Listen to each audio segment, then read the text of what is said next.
The reason that I believe a course like this is valuable, or a study like this, is that we need to understand that our present moment in history is not just a point on a flat horizontal continuum of time.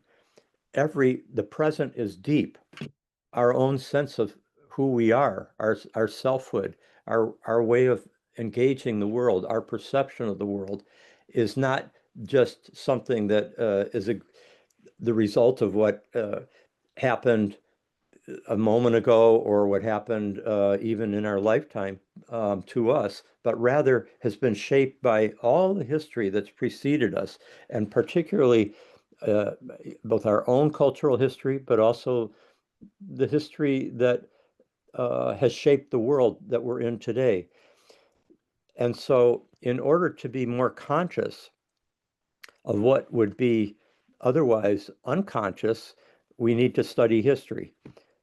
Daniel Burstein, the uh, great historian and Librarian of Congress at one years ago. He's now the late Daniel Burstein. He once said that um, trying to create the future without knowing the past is like trying to plant cut flowers.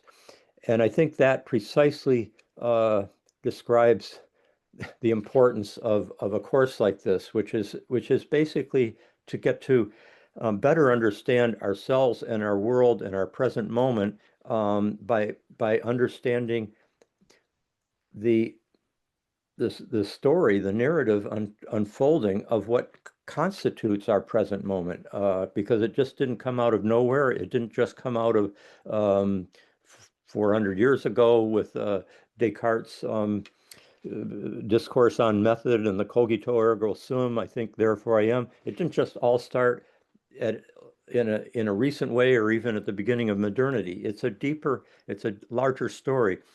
In the very beginning of the course, I will gesture even beyond uh, the Greco-Roman civilization and the Judeo-Christian traditions to the even deeper roots that we carry. So we have a somewhat larger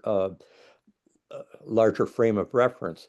But we need to understand the present because in the same way that we as individuals need to understand our own biographies, and particularly ever since depth psychology strongly emerged in our cultural sensibility over the last several decades, um, certainly by the mid 20th century, it had become quite central to thoughtful people's lives that they would understand, they would seek to make conscious what had been unconsciously living in them as a result of their childhood, the influences of the people in their lives and the ideas that they took in school and so forth. And to make conscious the unconscious was part of a personal um, journey of self-understanding and even of liberation.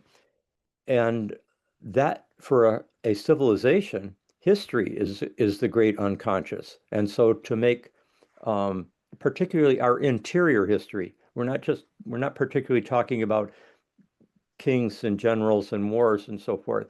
We're talking about the great ideas, the great um, uh, philosophical, religious, scientific, artistic movements and trends that have shaped our evolving sensibility. And so that's our focus, which I think has great pragmatic value for us as a civilization and also for each of us as individuals.